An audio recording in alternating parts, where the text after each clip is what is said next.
well, on top of Mother's Day weekend, obviously there was a ton of college baseball stuff going on around the state. JUCO playoffs, some Division I action, conference games, things like that. But some of the big nuggets from D1 baseball: Southern Illinois remains in third place in the Missouri Valley at 15-9. ISU won their series over UIC this weekend. Western Illinois won their series over Morehead State. EIU won their series over SIUE. Northwestern won their series over Ohio State. And then Bradley swept Valpo this weekend. But, yeah, looking at the Missouri Valley again, Illinois State, they trail Southern Illinois. They are sitting in third place. And, sorry, Southern Illinois is actually in, I believe, third place. Illinois State is in fourth place. I think I messed that up. Yeah, that's there. right, Gavin. Yeah. I just looked it up. It looks like Missouri State 17-7, and then you got Murray State. Shout out to Murray State, having a great year. They're 34-13 on the year. Coach Skirka down there. But yeah, Southern Illinois is third, and Illinois State's fourth. Just looking at the current standings. And then looking at the OVC, Eastern Illinois, Tennessee Tech, and SIUE are all tied for first, and I think that's based off of their win percentage, not their actual record. Just looking through it on D1 baseball. Well, how about, Eastern and SIUE? Usually, the OVC is dominated by, Tennessee Tech, basically, and if they're giving them a run, that speaks, good for EIU and SIUE.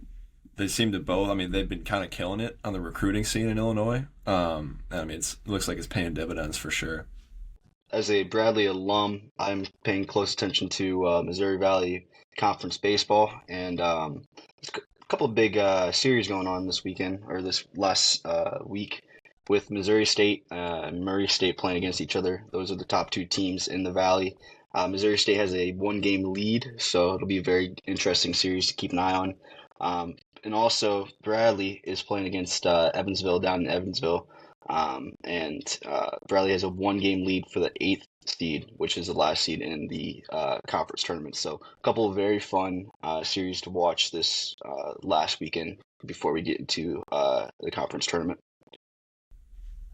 Yeah, and Hannah, just while you're still unmuted, why don't you talk about some D2 action as your alma mater got some good news this weekend? They did the selection show last night. They're going to be the 3 seed in the Midwest Regional. Was definitely stressing out about it because they went 2-0 in the conference tourney. So wasn't too sure what was going to happen.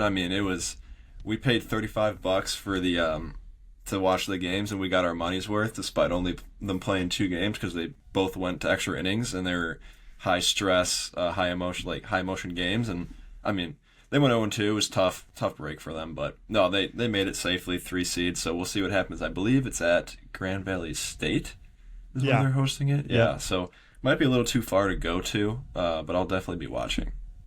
Was that video of them for their Selection Sunday thing? Was that in their locker room, or what is that? I think so. They, I was trying to figure that out as well, because they do have a locker room now. I believe that was a locker room. Yeah, that was a cool video. I don't know if that's kind of a newer thing for that kind of Selection Sunday type thing for baseball, or at least in maybe Division II, Division III stuff. But I've seen some videos of it, and it's awesome seeing them get all hyped up for it. Mm-hmm. It was at 9:30 at night, so the fact that they were all just sitting in there, I don't know what time they actually announced it, but it was just kind of cool that it was late. Yeah. Yeah, and Tyler, moving down to some D3 stuff, I see you got some notes in here for some D3 action.